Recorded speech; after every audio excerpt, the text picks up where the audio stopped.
Ghana Inside, Ghana Inside. Ghana Inside TV. Ghana Inside. Ghana Inside TV on YouTube. Let's subscribe and like and share. They could have no my pie the book. Miss Gomami at the park and I'm a joke one dance here. So we'll pretend a papa, what will YouTube? Never subscribe and like and share. Abusia ha Ghana Inside you see you two ho so said ani dey nyina no ye de ensema e trend on social media no eso ababi bi obi a share e share na adwen e fa ho no bi e na e bono to fa ne de ababedam na ye na ensem bi e twegu wa be fontin tan so bro ni be kan say social media no eso ye nkoi ye nyina gongo share video yi bi embra ne ba se de tibia no ye be share ya adwen e de afa ho ye go share bi take it from where my senior Agba ended.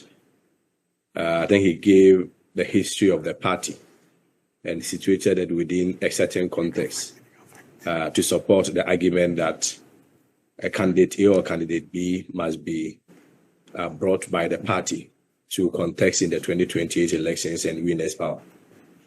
It is also important to highlight that in the MPP, the privilege of a second presidential bid at every point, the history tells us that has never been automatic. And we must always remind ourselves that based on the same history, it is not just a reward simply for showing up. And it has always been benchmarked on recognition and through strong performance in the previous general election. Indeed, our history has proven that every candidate who has been given a second chance first demonstrated the capacity to grow the party's vote share and inspire confidence for victory. Where that performance falters, the party has always trusted its delegates to choose a deep path. And that is where we are now. Interestingly, in our previous performance, the data is there and available for all of us to peruse. And so we'll be guided by the data and then make the consequential decisions. But of course, I don't want to bore you with the figures once again. Just that I want to take a quick bite on the earlier video that you played where Dr. Bawumia was trying to downplay what Dr. Bryan said on his performance in the Zongos. He spoke about the data that does support that, but indeed he didn't provide any evidence to support that claim. So respectfully, I will call on his team and himself to provide data to support the fact that indeed, in terms of his performance in the Zongos, it outweighs that of the 2020 elections. You do not make a case without providing evidence to support it. But this is the point of Ghanapolitics, that in the spirit of revival of the party and the spirit of party harmony, we've had an establishment that has been around for the past 16 years. Indeed, if you had any ideas within the past 16 years being in the helms of affairs or the leadership of the party, 16 years is quite reasonable for you to propose or implement any ideas that you have. After 16 years, it is only proper and fair that you step aside for other people to also to continue. I'm not sure Dr. Bawumia will have any unique and any extraordinary ideas to propose again, especially having been in the helm of affairs or control of the party for the past 16 years. That is half of the life of the party's existence. Again, we are saying that if you look at the Agyapong's touch with the base, the grassroots, his consistent advocacy for the grassroots, his alignment with the grassroots, which ordinarily, they are the people that will always go and campaign and bring the vote. His acceptability, his marketability. And let me use this opportunity to explain this point. It's very crucial. People always confuse visibility with marketability. Visibility is presence. So somebody may be visible, but may not necessarily be marketable. When you are talking about marketability, you are talking about credibility, where people trust you, where people recognize you, that you take responsibility for situations, whether good or bad. And based on that, they are able to have some confidence in you. And that inures to your credibility. So credibility then translates into marketability. And of course, it's also equal to acceptance. So, don't let us miss the two. In the case of this current discussion, we are talking about how the person will be accepted by the people. And we are making a strong case that Agyapong, with his advocacy, with his entrepreneurial work, jobs that he created for the people, Ghanaians noting him for that, his character traits, being bold, courageous, fearless. I mean, these are all trademarks of every great leader that we make a very strong and superior case that at a crucial time like this, like I indicated, in the spirit of the party's revival, we need somebody like Kennedy Agyapong to rescue power for the MPP.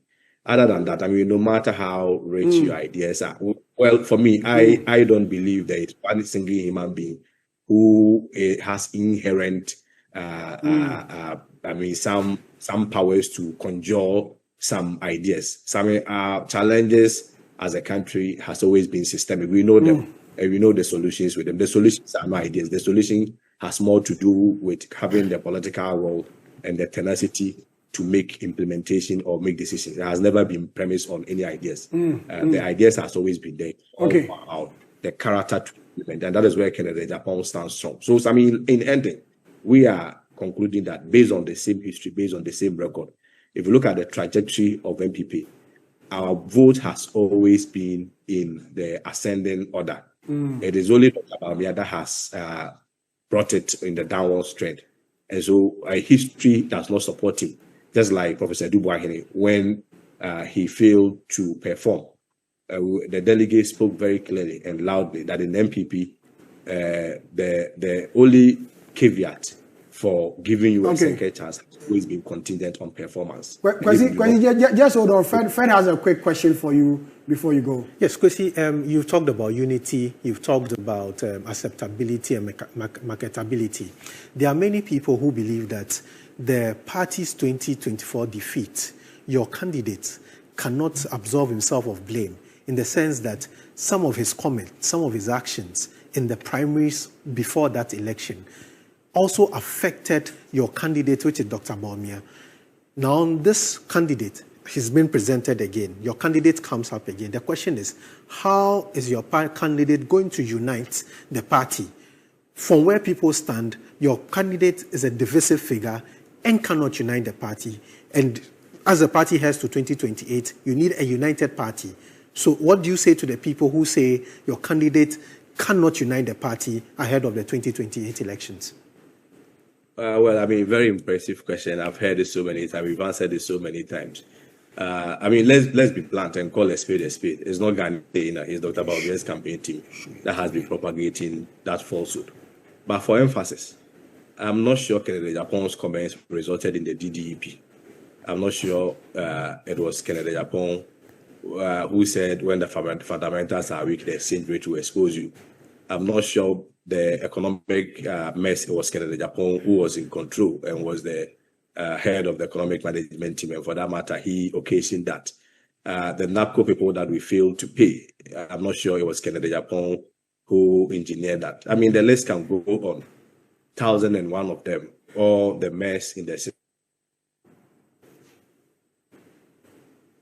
Hello, Kwesi.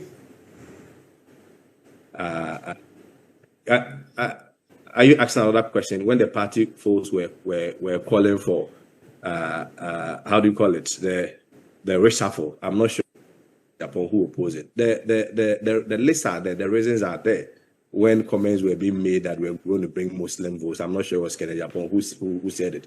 When comments were made that we have arrested the CD and giving the dollar and giving the keys to the IGP, I'm not sure it was Kennedy Agyapong who mentioned it. So this approach of always running away from responsibility, I call it responsibility fugitiveness, and I'm not sure it depicts that of a good leader. The greatest trademark of a good leader is to accept responsibility, whether good or bad. You cannot reprobate and approbate. But like I was saying, I've heard the arguments being canvassed, but I respectfully submit that the second chance argument that my brother Akbar raised appears rather simplistic. Akbar must pay some attention to the data that underscores the need to repeat a candidate or otherwise.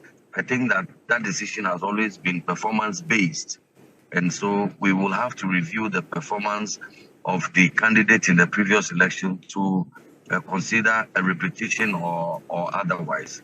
And so, Paz, we are running out of time, but then Fred has a quick question for you on the same campaign trail. So, Pius, you talked about appeal, your candidate having both national and internal appeal when it comes to the delegates and voters at large. But recent polls show otherwise. Your candidate, when he was put up against your other candidates in this particular race, did not show up. Are you sure that what you are seeing on the ground, or what you believe to be seeing on the ground, is what it is? Well, I don't think that the polls reflect what we are seeing on the ground. I'm on the ground right now. I have had to pull over so I can engage with you. We are listening to the delegates. I'm not about to discuss the methodology of any body's polling because I'm not aware of what their methodology is. I don't know what their sample size is.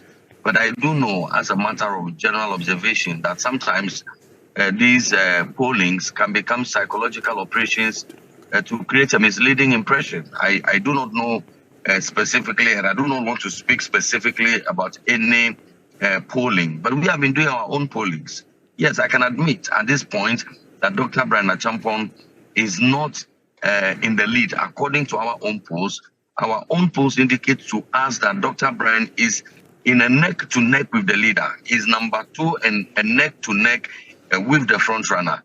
In fact, the trend analysis indicates to us that Dr. Bryan Agyapong is the fastest growing candidate in this race. Whilst others are losing ground, Dr. Bryan Agyapong is gaining ground. And he has just announced that in the coming days, he will hit the ground. And even before hitting the ground, the man has picked points and has become number 2 and is neck to neck with the front runner. We believe that when Dr. Bryan Agyapong hits the ground and his message of restoration and hope percolates to the ground, people will receive him like they are receiving him already. And then in the next polling that will be done, we are confident that Dr. Bryan Agyapong will lead. But what is our belief? Our belief is that the best of polls will occur on the 31st of January of 2026. Okay. That is the one